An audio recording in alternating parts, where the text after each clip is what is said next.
રવિવારે ભારે પવન સાથે વરસાદ ખાબકતા નર્મદા જિલ્લામાં ભારે નુકસાન થયું, જેમાં ખાસ કરી બાગાયતી પાકમાં અતિ ભારે નુકસાન થયું। નાંદોદમાં ભારે પવન સાથે વરસાદથી 2000 હેક્ટરમાં કેળાના પાકને નુકસાન થયું છે। આખા વર્ષની મહેનત પર પાણી ફરી વળતા ખેડૂતોને રાતા પાણીએ રોવાનો વારો આવ્યો। ખેડૂતોને મોઢે આવેલો કોળિયો છીનવાઈ ગયો છે, ત્યારે ખેડૂતો તાત્કાલિક સર્વે કરી વળતર ચૂકવવાની સરકાર પાસે માંગ કરી રહ્યા છે।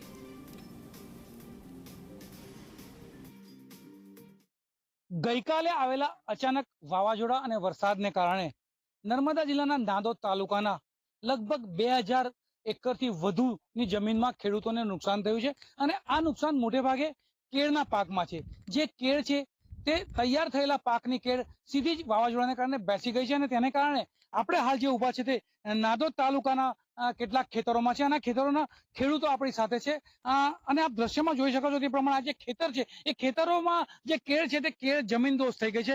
ત્યારે આપણી સાથે અહીં જે ખેડૂતો છે ખેડૂતો સાથે વાત કરીશું કે આપણે હાલ કયા વિસ્તારમાં છે અને કેવું નુકસાન છે। જી, હું ચંદ્રકાંત વેકેશન કાચા પટેલ રાજપીપળા આરાપીની સીમમાંથી બોલું છું। બધું કેળનું નુકસાન ગઈકાલે વાવાઝોડું આવવાથી થયું છે, તો સરકારશ્રીને વિનંતી કે આ અમારે આ ક્રોપ લોનોને એનું વ્યાજ માફ કરે અને નુકસાનીનું વળતર આપે એવી વિનંતી છે।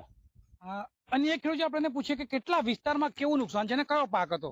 અહીંયા ગાડી લગભગ રાજપીપળાની જમીનની અંદર રોહિતવાસની ઉપરની બધી અને આજુબાજુની એરિયાની અંદર કેળનું વાવેતર વધારે થાય છે અહીં નર્મદા જિલ્લાની અંદર, અને એનું લગભગ 2000 થી 2500 એકરનું નુકસાન થયેલું છે અને બધું જમીન દોષ થઈ ગયેલી છે કેળ। અને નુકસાન એવું છે કે ખેડૂતથી ઊભું થવાય એવું જ નથી। તમામ ક્રોપ લોનો ને બધું કોઈ વસ્તુ ભરી શકાય એવું નથી।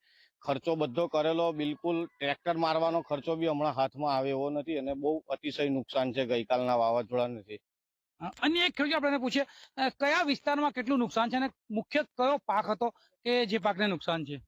અમારા વિસ્તાર રાજપીપળા અને આજુબાજુના ગામ લાછસ, થળી, કરાઠા, માંગરોલ, શહેરાઓ, વાવડી, આ આજુબાજુના અન્ય ગામો તથા ધમનાચા, ધાનપુર છે, આ ઘણા ગામોની અંદર લગભગ ખેડૂતોને 90 થી 100% વાવાઝોડાથી નુકસાન છે। જે 50 ની 60 ની સ્પીડે અચાનક આવેલા વાવાઝોડા 15 મિનિટની અંદર તહેસ નહેસ કરી નાખ્યા છે બધા ખેતર, જેથી આ ખેડૂતોને અત્યારે ઊભું થવું અને સર્વાઈવ કરવું મુશ્કેલ થઈ ગયું છે કે આ ખેડૂતો પોતાના ખેતર ખાલી તો કરે તો કેવી રીતે કરે, કારણ કે ક્રોપ લોનો લીધેલી છે અથવા બજારમાંથી કોઈ ઓછીના પાછીના કરેલા હશે પૈસા।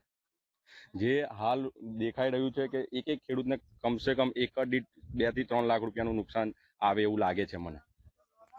તો આ હતા નર્મદા જિલ્લાના નાંદોદ તાલુકાના ખેડૂતો કે જેમનું જે ખાસ કરીને કેળનો પાક તૈયાર હતો, એ કેળનો પાક ગઈકાલે આવેલા વાવાઝોડા અને વરસાદને કારણે નષ્ટ થયો છે। હવે તેઓની આશા છે કે ગુજરાત સરકાર તેઓને મદદ કરે અને જે ક્રોપ લોન છે એ ક્રોપ લોનનું વ્યાજ પણ માફ કરે।